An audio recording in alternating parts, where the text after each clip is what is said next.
At ito na nga, the Philippine Biodome na nag-iisa lamang sa Philippines. Kaya naman na-curious kami na pumunta dito. Merong saltwater crocodile viewing at nadapa na nga yung aking anak. At meron ding flying encounter where you can get a picture with a lot of different species of birds.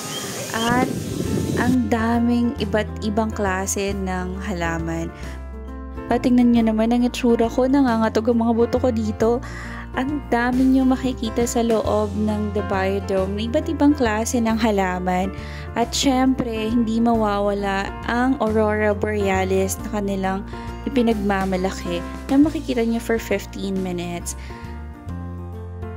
Marami pa akong ikukwento sa inyo at ibabahagi katulad na lamang ng budget and the best time to go here. Kaya naman, head on to libotay.com for more details.